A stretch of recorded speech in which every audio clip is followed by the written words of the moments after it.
Assalamu alaikum. If this is your first visit, like my video and subscribe my channel because I solve every single question for you on daily basis. Calculate how many degrees are number 1 in 4 right angles, number 2 2.5 right angles, number 3 2 by 3 right angle, number 4 1.5 right angle, number 5 half right angle. Degree measure करनी है, इन right angle की degree measure करनी है। तो 4 right angle का मतलब होता है 4 बार, ये वाला 4 बार 90 प्लस करना होता है। प्लस को ही बार बार प्लस करने को ही मल्टीप्लाई कहते हैं। तो पहले क्वेश्चन में क्या है, 8 क्वेश्चन का पार्ट नंबर 1, 4 राइट एंगल को हमने प्लस किया और ये सारों को जमा करके 360 इसका जवाब आ जाता है। तो इसका 360 आंसर है। दूसरे में 2.5 राइट एंगल्स, 2.5 राइट एंगल को मिक्स फ्रैक्शन इसकी ख़त्म करके फ्रैक्शन में कन्वर्ट करके और आगे सिर्फ इसको ज़रब ही देनी है। 5/2 राइट एंगल बन जाएगा। 5/2 राइट एंगल को 90 से मल्टीप्लाई करना है। मल्टीप्लाई किया तो 2 90 से कट गया, 2 1 ज़ा 2 और 45 2 ज़ा 90 होता है, तो इसको काट दिया और उसके बाद 45 आ गया। 45 को 5 से मल्टीप्लाई कर दिया तो आंसर 225 आ गया। उसके बाद थर्ड पार्ट है। थर्ड पार्ट में 2/3 राइट एंगल्स की डिग्री मेजर करनी है। 2/3 राइट एंगल को अगर मल्टीप्लाई कर दिया जाए 90 से तो रिक्वायर्ड डिग्री हासिल हो जाएगा, जो कि 2/3 होगा। 2/3 को 90 से मल्टीप्लाई करने से जो एंगल हमें मालूम होगा वो 2/3 एंगल होगा और उसको देख लेते हैं। 2/3 को 90 से मल्टीप्लाई किया, इसको 330 90 होता है, तो 30 आंसर आ गया। 30 को 2 से मल्टीप्लाई किया तो 60 डिग्री आ गया। उसके बाद 4 क्वेश्चन में 1/2 राइट एंगल। 1/2 राइट एंगल क्या होता है? 1/2 राइट एंगल वो होता है अगर 1/2 को 90 से मल्टीप्लाई कर दिया जाए तो जो जवाब आएगा वो 1/2 ऑफ राइट एंगल होता है। इसको 1/2 को 90 से मल्टीप्लाई किया, 2 1 ज़ा 2 और 45 2 ज़ा 90 होता है, तो 45 आंसर आ गया। 45 को 1 से मल्टीप्लाई किया तो 45 डिग्री आ गया। उसके बाद 1.5 राइट एंगल, इसको मिक्स फ्रैक्शन को फ्रैक्शन में कन्वर्ट किया तो 3/2 आ गया। 3/2 को 90 से मल्टीप्लाई किया तो इसका आंसर ये 2 और 90 कट गए और 45 आ गया। 45 को 3 से मल्टीप्लाई किया तो 135 आ गया।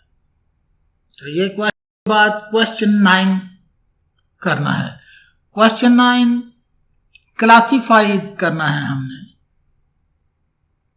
Classify the angles between 3 PM, 6 PM, 9 PM, 1 PM and 9:30 PM। जब ये घड़ियां 3 बजा रही होंगी, 6 बजा रही होंगी, 9 बजा रही होंगी, 1 बजा रही होंगी, 9 9:30 बजा रही होंगी, तो उस वक़्त का हमने एंगल फाइंड करना है। पहले में जब 3 बजा रही है तो उसमें 90 डिग्री राइट एंगल बनता है। उसके बाद जब 6 बज रहे होंगे तो ये वाला एंगल बनता है 180 डिग्री का, इसको स्ट्रेट एंगल कहते हैं। थर्ड पार्ट पे जब घड़ी 9 बजा रही होगी, तो उस वक्त भी 90 डिग्री का एंगल बनता है, तो हम इसको राइट एंगल लिख देंगे। सिर्फ इतना ही लिखना था। आप उसके बाद क्वेश्चन 3 पार्ट किए और चौथे पार्ट में जब 1 बजा रही होगी घड़ी, तो उसके बाद उस वक्त का जो एंगल होगा वो 30 डिग्री बनता है, जो कि एक्यूट एंगल होगा, तो हम एक्यूट लिख देंगे। 5वें पार्ट में जब 9:30 बज रहे होंगे तो ये ऑब्ट्यूस एंगल होगा। ऑब्ट्यूस एंगल क्योंकि 90 से थोड़ा सा। Size of the angle, what are the size of reflex angle between the hands of clocks. Number 1 जब 3 बज रहे होंगे, नंबर 2 जब 4 बज रहे होंगे, और नंबर 5 जब 5 बज रहे होंगे। उस वक्त इन जो क्लॉक्स हैं उसके रिफ्लेक्स एंगल मेजर करने हैं। जो रिफ्लेक्स एंगल होता है उसका फार्मूला क्या होता है? उसका फार्मूला होता है 360 में से हम जो इनर साइड पे एंगल बनता है उसको हम निकाल देते हैं। जैसे ये 3 बज रहे हैं, 3 PM का टाइम है, 3 PM का टाइम है, तो ये 90 डिग्री का एंगल बना रहा है। किस तरह 90 डिग्री का एंगल बना रहा है? ये वाला जो दायरा है, ये सारी जो क्लॉक है, इसका जो दायरा है ये सर्कल है, तो पूरे सर्कल में 360 डिग्री एंगल होते हैं। और 360 डिग्री का मतलब क्या है कि वो ये पूरी रोटेशन 360 डिग्री की है।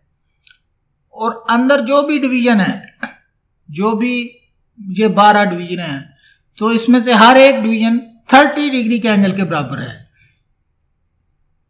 ये यूनिटी मेथड लगा के आप निकाल लेना। 360 को 12 पे डिवाइड कर देना, तो उसके बाद जो आंसर होएगा वो 30 डिग्री आंसर होगा। तो 30 डिग्री के बराबर एक डिवीजन आ जाएगी। ये जो घड़ी की एक डिवीजन है, या समझ लो कि एक आवर जो है, एक आवर 30 डिग्री के बराबर। तो ये वाला जो एंगल बना है, 3 बजे हैं जब घड़ी के, तो 90 डिग्री का एंगल बना। तो हमने ये बाहर वाला एंगल रिफ्लेक्स एंगल होता है जो इस साइड पे बना हुआ है, इनर साइड पे नहीं है, आउटर साइड पे बना होता है। तो उसको फाइंड करने का तरीका होता है 360 में से ये वाला जो एंगल बना है 90 डिग्री, उसको माइनस कर देते हैं। 360 में से 90 माइनस किया तो 270 आ गया। और उसके बाद पार्ट सेकंड में जब 4 बज रहे होंगे, तो तब रिफ्लेक्स एंगल बाहर में क्या बनेगा? घड़ी के अंदर जब 4 बज रहे होंगे, तो एक डिवीजन मैंने कहा है कि 30 की है, तो 4 डिवीजन है, 30 को 4 से मल्टीप्लाई करने से निकलेंगी, वो 120 हो जाएंगी। तो 120, अब 360 में से 120 निकाल दिया तो 240 आ जाएगा। अब ये 5 बजे हैं, तो उसमें क्या केस होगा? 5 से ज़रब करेंगे 30 को, क्योंकि एक डिवीजन 30 के बराबर है, तो ये 150 आ जाएगा। अब 360 में से 150 निकाल देंगे तो 210 आ जाएगा। तो ये वाला हमने कर लिया है। ये वाला क्वेश्चन 10 क्वेश्चन हो। Exercise 12 question number 11, if 2 line make an angle 2/5 of right angle, calculate the reflex angle between them। अगर 2 लाइनें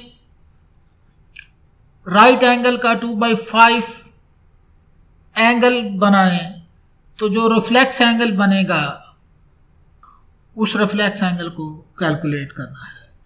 सबसे पहले तो ये वाली 2 लाइनें इन्होंने एंगल बनाया है इस तरफ, तो सबसे पहले जो 2/5 एंगल होता है वो किस तरह हमने हासिल करना है? 2/5 मल्टीप्लाइड बाय 90 करेंगे तो हमारे पास वो एंगल निकल आएगा, क्योंकि वो 90 का 2/5 पार्ट बना है। जो 90 का एंगल है, जो राइट एंगल है, उसका 2/5 पार्ट बना है, तो उसको 2/5 2/5 से मल्टीप्लाई करके निकाल लेंगे। 2/5 को 90 से मल्टीप्लाई करेंगे तो जो जवाब आएगा उसको हम निकाल लेंगे, वही वो एंगल है जो इन दो लाइनों ने बनाया है। तो कैसे 2/5 मल्टीप्लाइड बाय 90, ये 5 1 5, 5 18 90 और 18 multiplied by 2 is equal to 30। 36 angle बनाया है, वो ये वाला है जो इन साइड पे इन लाइनों ने जो एंगल बनाया है वो 36 है। हमें फाइंड करना है रिफ्लेक्स एंगल, जो ये वाला एंगल बना है बाहर, जो रिफ्लेक्स एंगल है वो हमने कैलकुलेट करना है। तो वो कैलकुलेट करने का क्या फार्मूला होता है? Reflex angle is equal to होता है -360 माइनस 36। तो इसको माइनस किया तो 324 एंगल है। 324 जो एंगल है वो रिफ्लेक्स एंगल बना है हमारे पास। Reflex angle is equal to 324। तो डिग्री आपने ज़रूर लिख रहा है, डिग्री लिखे बगैर काम नहीं चलता। तो ये हमारी एक्सरसाइज 12 के 11 क्वेश्चन हो गए हैं। तो यार वीडियो को लाइक किया करो और चैनल को सब्सक्राइब किया करो, और उसके बाद कोई भी क्वेरी हो तो नीचे कमेंट में लिख कर पूछ लिया करो। बाकी हमारा थोड़ा सा ही काम रह गया है, बाकी बुक ख़त्म होने वाली है।